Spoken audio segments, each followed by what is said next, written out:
अस्सलाम वालेकुम। जैसे मैंने पहले इन्फॉर्म किया था कि इंशाल्लाह मैं बहुत जल्द एक ऐसा सेगमेंट स्टार्ट करने वाला हूँ जिसमें हम तारीख़ पर बात करेंगे, तारीख़ी वाक़यात पर, तारीख़ी शख्सियात पर। उसके अलावा तारीख़ इस्लाम की भी होगी इंशाल्लाह, उसमें पूरी दुनिया की तारीख़ भी होगी। उसमें इंशाल्लाह तमाम जो जो तारीख़ में हमारे पास दुनिया की हो, इस्लामी हो या किसी और मज़हब की हो, उस पर मुख्तसर सी बात क्या करूँगा। असल में इस सेगमेंट को शुरू करने का मेरा ख़ास मकसद भी है। वो मकसद ये है कि हमारा नौजवान तबका जो तारीख़ से बहुत ज़्यादा घबराता है, तो मुख्तसर बताकर उनको थोड़ा सा तारीख़ की तरफ इंटरेक्शन भी रहे, ताकि वो तारीख़ के साथ थोड़ा सा टच में रहें। इसलिए मैं एक सेगमेंट शुरू किया। इसलिए आप लोगों से दरख्वास्त करूँगा कि इसको वीडियो को अगर आपको अच्छी लगे तो लाजमी शेयर भी कीजिएगा, सब्सक्राइब कर बेल आइकन भी प्रेस कर दीजिएगा ताकि मेरी वीडियो वक्तन फ़वक्तन आपको मिलती रहे। आज जिस टॉपिक पे मैं बात करना चाह रहा हूँ वो एक टॉपिक हमारा एक जंगी टॉपिक है, तारीख़ी जंग कादसिया, जो मुसलमानों की तारीख़ में एक बहुत अहम जंग है। उसके बारे में इंशाल्लाह बात करूँगा।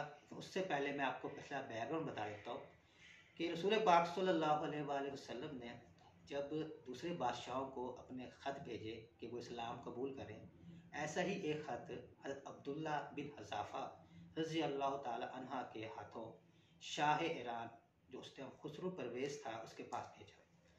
खुसरो परवेज़ उन दिनों बाकायदा हरकल रोमियों से जंग लड़कर उनसे कई इलाके ले चुका था, इसमें फ़लस्तीन भी शामिल था। इसलिए वो अपने आप को एक बहुत बड़ी ताकत समझ रहा था। और जैसे ही रसूल पाक सल्लल्लाहु अलैहि वसल्लम का सफ़ीर वहाँ पहुँचा तो ख़त पढ़ने के बाद उसने ख़त को चाक कर दिया और उसके अल्फाज थे कि जो हमारे कल महकूम थे आज हम पर हाकम बनने की कोशिश कर रहे हैं, और उसने बेइज्जती करके सफ़ीर को भी निकाल दिया। जब रसूल पाक सल्लल्लाहु अलैहि वसल्लम को इस बात का पता लगा तो रसूल पाक ने बद्दुआ की कि इसकी शिकत, इसकी जो सल्तनत है वो भी ऐसे ही पारा पारा हो जाएगी। बहरहाल कुछ दिन गुजरे, उसी के ही बेटे ने अपने बाप जो शाह ईरान खुसरो परवेज़ था उसको मार दिया, और उसी हरकल रोम के साथ सुलह करके जो इलाके सीने थे वो सारे वापस कर दिए। अब तो लेकिन उसके बाद ईरानी सल्तनत में कुछ ऐसा चलता रहा, शहज़ादे पर शहज़ादे आते रहे लेकिन हुकूमत स्टेबल ना हो सकी। शहज़ादों की आपस में जंग चल पड़ी। अब जब इस सूरत हाल में रसूल पाक सल्लल्लाहु अलैहि वसल्लम की वफ़ात के बाद अबू बकर सिद्दीक़ रज़ी अल्लाह ताला अन्हा पहले खलीफा बने, तो उन्होंने भी बाकायदा एक पूरा तरीक़ाकार का सेटअप किया था कि कुछ फ़ौजें इराक़ में जाकर लड़ती थीं और कुछ ऐसे ही शाम जो रोमियों के साथ बड़े सरे पेकार थे, क्योंकि ये ज़रूरी एक अमर था। क्योंकि दुनिया में दो ही ताकतें उस टाइम थी, रोमी और ईरानी, जो अपने आप को समझते थे कि हम दुनिया के हाकिम हैं। वो किसी दूसरी ताकत को आता हुआ देख नहीं सकते थे। इसलिए ये लाजमी था कि मुसलमानों को आगे बढ़ने के लिए इस तरह के इक़दाम करने पड़े। बहरहाल उसके बाद हज़रत अबू बकर सिद्दीक़ रज़ी अल्लाह ताला अन्हु की वफ़ात के बाद जैसे ही हज़रत उमर रज़ी अल्लाह ताला अन्हु का खिलाफत शुरू हुई तो एक जंग जसर जो इराक़ में लड़ी गई, जिसमें मुसलमान मफतूह तो नहीं हुए लेकिन उनको नुकसान काफ़ी हुआ, और उसमें ही सिपह सलार हज़रत अबू उबैदा सक़फ़ी रज़ी अल्लाह ताला अन्हु शहीद कर दी। लेकिन उसके बाद अगली जंग बुवैब में मुसलमान ने फिर ईरानियों का काफ़ी नुकसान किया। लेकिन इस दौरान एक ऐसी जंग की ज़रूरत थी जो फैसला कुन जंग हो, जिससे पता लग जाए ईरानियों को कि मुसलमान अब ताकत रखते हैं। तो इस जंग के लिए हज़रत उमर फ़ारूक रज़ी अल्लाह ताला अन्हु ने बाकायदा मदीना में जहाद के लिए ऐलान किया और ख़ुद सिपह सलार बनकर मदीने से चलकर चश्मा ज़रार पर आकर पड़ाव किया, और वहाँ पर मदीने में हज़रत अली रज़ी अल्लाह ताला अन्हु को अपना कायम मकाम बनाया। वहाँ पर आकर जब सहाबा कराम से मशवरा किया गया तो तमाम सहाबा कराम ने कहा कि बेहतर है आप खुद सिपह सलार ना बनकर जाए, आप किसी को सिपह सलार बनाकर भेजें।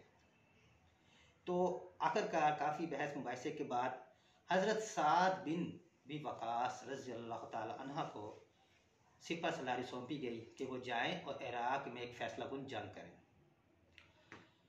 हज़रत साद बिन वकास रज़ियल्लाहु अन्हु चल पड़े, वहाँ पर पहुँचे। और लेकिन उससे पहले एक बार फिर कुछ सहाबा कराम को सफ़ीर बनाकर शाह ईरान जो उस वक्त जस्तगर्द था उसके पास भेजा गया ताकि हुज्जत तमाम हो जाए, इस्लाम की दावत दी गई। लेकिन उसने वैसा ही गुरूर अपनाया, उसने फिर वैसे ही मगरूरपन में कहा कि आप लोग हमारे महकूम थे, हम आप लोगों को कभी भी आप लोगों की बात नहीं मानेंगे, हाकिम नहीं होने देंगे। और उसने मिट्टी का एक टोकरा मंगवाकर, मदाइन की ज़मीन का मिट्टी का टोकरा मंगवाकर सफ़ीरों के सर पर रख के भिजवा दिया। लेकिन मुसलमानों के लश्कर ने उसको खुशफाली समझा। उन्होंने कहा चलो हज़रत साद के अल्फाज से मुबारक हो, अल्लाह ताला ने हमारी तरफ मदाइन की मिट्टी भेज दिया, मदाइन भी हमारा हो जाएगा। जस्तगर्द ने, जो ईरान का बादशाह था, उसने रुस्तम उनका सिपा सलार था जिसकी वजह से वो बादशाह बना था, उसको कहा कि आप जाके जंग लड़ें। रुस्तम ये जंग बिल्कुल भी नहीं लड़ना चाह रहा था, क्योंकि उसे पता था, वो जानता था कि अगर मैं इस जंग में हार गया या मारा गया तो उसके बाद ईरानी सल्तनत में कोई ऐसा सिपा सलार नहीं बच सकेगा जो मुकाबला कर सके। लेकिन उसकी सारी कोशिश नाकाम गई। जस्तगर्द ने कहा नहीं, तुम ही जंग लड़ने के लिए जाओगे। वह तो जंग लड़ने के लिए गए, तो रुस्तम को जाना ही पड़ा क्योंकि बादशाह का हुक्म था। लेकिन उसने ये सफ़र इतना सुस्त रफ्तारी से किया, मदाइन से लेकर कादसिया तक पहुँचने में उसने तकरीबन 6 माह लगाए। उसके ज़हन में यही था कि मैं अगर सफ़र लंबा से लंबा करूँगा तो मुसलमान तंग आकर वापस चले जाएंगे, जंग होगी नहीं। लेकिन मुसलमानों ने भी सब्र से इंतज़ार किया और जंग होकर रही। बहरहाल जब रुस्तम वहाँ पहुँचा, एक बार फिर कोशिश की गई, बाकायदा 3 बार हमारे सफ़ीर गए, रुस्तम ने बुलाया, सफ़ीर गए, फिर बातचीत की गई। लेकिन बजाय के बात संभलने के जो ईरानी वजीर साथ थे, उनको ऐसा लगा कि रुस्तम बुज़दिली कर रहा है, जिसकी वजह से रुस्तम को आखिरकार जंग लड़नी पड़ी। ये थे इसके जंग के बैकग्राउंड। अब आते हैं जंग कादसिया के इलाके में जो इराक में है, जो नया कादसिया है, जो करबला से तकरीबन 4 से 5 किलोमीटर के फासले पर है, वहाँ पर जंग लड़ी गई मैदान में। वहाँ से सासानी हुकूमत, जो ईरानी हुकूमत भी है, आतिश परस्तों की शुरू होती थी। ये जंग की जो तारीख है इसके बारे में कुछ इख्तलाफात है। अगर हम देखा जाए इस्लामी किताबों में तो कुछ में यकम मुहर्रम 14 हिजरी भी है, कुछ में 15 भी लिखी हुई है, कुछ में 16 हिजरी भी है। लेकिन ज़्यादा जो इत्तफाक है वो 14 हिजरी पर है। और इसी तरह एक अंग्रेज़ राइटर विलियम वायर की किताब 50 battles that change the world, उसमें वो लिखता है कि 637 ईस्वी में जंग लड़ी गई। और अगर 637 ईस्वी को आप हिजरी में कन्वर्ट करें तो वो 16 हिजरी बनती है। बहरहाल ये इसमें से इख्तलाफ है। और अगर तादाद की बात की जाए तो इसमें मुसलमानों की तादाद कोई 30 से 40 हज़ार के दरमियान थी और ईरानी फौज की तादाद 1 लाख से 1.5 लाख के दरमियान में थी, जो मुख्तलिफ किताबों में लिखी हुई है। ये जंग तकरीबन 3 दिन और 1 रात तक जारी रही। इस जंग में बाकायदा दिनों को नाम दिया गया। जो पहला दिन था उसको योम अरमाद का नाम दिया गया। उसमें दोनों फौजों का पलड़ा भारी रहा, मतलब सेम रहा, कोई मतलब ख़ास फतह किसी को हासिल नहीं हुई। काफ़ी तादाद में मुसलमान भी शहीद हुए, काफ़ी तादाद में ईरानी भी हलाक हुए। दूसरे दिन शाम की तरफ से भी इमदाद आ गई, जिसको हज़रत कैका रज़ियल्लाहु ताला अन्हा और हाशिम रज़ियल्लाहु ताला अन्हा उसको लीड कर रहे थे, वो भी आ गए। और उस दिन बाकायदा जंग तो नहीं हुई, लेकिन मुबारसत होती रही, मतलब 1 to 1 सामने होते रहे। और जिसमें ज़्यादा नुकसान ईरानियों का हुआ, कई उनके शहजादे, उनके सिपा सलार जंग में मारे गए दूसरे दिन में। अब दूसरे दिन में मगरिब के बाद जंग को ख़त्म कर दिया गया। तीसरा दिन जिसको योम अमास कहा जाता है, इस दिन सबसे ज़्यादा शदीद जंग लड़ी गई। ईरानी पूरी अपनी हिम्मत के साथ इस दिन जंग लड़ी।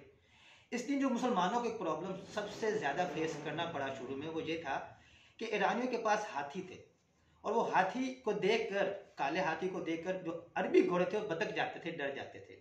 तो उन घोड़ों को, उस हाथियों को इंतज़ाम करने के लिए बाकायदा हज़रत आसम, हज़रत कैका रज़ियल्लाहु ताला अन्हा ने बाकायदा उन हाथियों की सूंडें काटी, जिससे क्या हुआ, हाथी वो डर के वापस अपने ही लश्कर की तरफ भागे और उनके अपने हाथियों ने अपनी फौज का काफ़ी हिस्सा तबाह कर दिया। बहरहाल ये जंग भी मगरब तक, उस दिन मगरब तक जंग चलती रही। मगरिब के दरमियान कुछ वक्फा हुआ, लेकिन फिर कुछ वजूहात की बना पर रात को फिर जंग शुरू हो गई। इसलिए उस रात को लैलतुल हरीर कहते हैं जिसमें दोबारा से जंग क्या होगी, स्टार्ट होगी। अब कुछ समझ नहीं आ रही थी रात को कि इस जंग में, कि रात को जब जंग हो रही है, बस ये पता है तलवारें चल रही हैं, लेकिन कुछ नहीं पता लग रहा कौन जीत रहा है कौन हारा है। आखिरकार सुबह सादिक तक फैसला हो गया और ईरानी आहिस्ता आहिस्ता भागने लगे। मुसलमान जैसे ही रुस्तम के खैमे तक पहुंचे, रुस्तम भी भागने लगा, तो पीछे से एक सहाबी हज़रत हलाल बिन अलकमा रज़ी अल्लाह ताला अन्हा ने उसको पकड़ के कत्ल कर दिया। रुस्तम के मार जाने के बाद उनके सरदार जालिनोस ना, उसने थोड़ी सी कोशिश की लेकिन वो भी मारा गया। हज़रत ज़हरा रज़ी अल्लाह ताला अन्हा का तो वो भी मारा गया। इस तरह ईरानी फौज जो भागती भागती भी काफ़ी तादाद में अपनी जहन्नम की राह लग गई। मुसलमानों की वाज़िया फतह वहाँ पर हासिल हो गई। इस जंग में अगर देखा जाए तो हज़रत ज़हरा रज़ी अल्लाह ताला अन्हा, हज़रत आसिम रज़ी अल्लाह ताला अन्हा, हज़रत कैका रज़ी अल्लाह ताला अन्हा और बनु असद, ऐसे कई लोग थे। हज़रत महजन बिन सफ़ी रज़ी अल्लाह ताला अन्हा ने बहुत ज़्यादा बहादुरी दिखाई। सिपा सलाह जंग के हज़रत साद बिन वक़ास रज़ी अल्लाह ताला अन्हा थे, लेकिन उनको थोड़े फिंसियों का मर्ज था, इसलिए वो खुद तो जंग में शामिल नहीं हुई, लेकिन वो बैठने से भी माजूर थे, इसलिए वो सीने के बल लेट कर अपने पैगामात अहकामात लिख लिख कर अपने नायब को पहुंचाते रहे। और इस जंग के फतह, इस जंग के बाद ईरानियों में वही बात जो रुस्तम सोचता था कि फिर किसी सिपह सलार में हिम्मत नहीं रहेगी, और वैसा ही हुआ, किसी में हिम्मत नहीं। कुछ ही दिनों बाद पूरे के पूरे इराक पर और मैदान पे कब्जा हो गया। और वही जद्दगर्द जो गरूर में कहता था कि ये मुसलमान जो हमारे अरबी महकूम थे, उन्होंने वही बाद में मुसाफिर की तरह एक जगह से दूसरी जगह भागता रहा और आखिरकार एक मजदूर के हाथों मारा गया। बहर ये एक बहुत बड़ी जंग थी, इसलिए विलियम वायर ने अपनी किताब में इसको लिखा है कि इस जंग ने दुनिया का एक ट्रेंड, पहले अगर दो ताकतें थी, अब तीसरी ताकत भी ऊपर के सामने आ गई थी, वो ताकत मुसलमानों की थी। और उस वक्त मुसलमानों की ताकत ने क्यों थी, वो उसकी उस चीज़ को मैं एक छोटे से रुस्तम के फिक्रे पर बात को ख़त्म करना चाहूँगा। ये जब रुस्तम की फौज मकाम हिर्रा से चलकर काशी तरफ जा रही थी, तो रास्ते में उन लोगों ने देहातियों को तंग करना शुरू किया, उनका माल लूटते, उनकी औरतों के साथ ज्यादती करते, बेइज्जती करते, बदमस्तियाँ करते थे। जैसे ही उसकी शिकायत रुस्तम को पहुंची तो रुस्तम ने कहा, वल्लाह इसी कसम है मुझे अपने उन खुदाओं की, इसी वजह से, इन्हीं बदअमालियों की वजह से हम पर ये वबाल आई है। और आज मैं बैठा आप लोगों के सामने जब इस जंग को बयान कर रहा हूँ तो मेरे ज़हन में क्वेश्चन आ रहा है, हम पर मुसलमानों पर इस टाइम इतनी वबालें आ रही हैं, क्या हमारी भी यही वजह तो नहीं है? हम शराब पीते हैं, हम ज़ना करते हैं, हम झूठ बोलते हैं, गुनाह करते हैं। जो बुराइयाँ पहले दूसरी कौमें करती थीं, वही बुराइयाँ हम में शामिल होती जा रही हैं। तो आज एक बार इस सोचना चाहिए, क्या हम भी इसी वजह से मुसीबत में शिकार तो नहीं है? मैंने इन किताब जो तारीख़ पढ़ी है, इसके रेफरेंस तारीख़ इब्न खल्दून, तारीख़ इब्न कसीर, तारीख़ मसूदी, उसके अलावा मुख्तलिफ़ तारीख़ किताबों से लिए हैं। अल्लाह हम सबको हिदायत दे, आमीन। अल्लाह हाफ़िज़।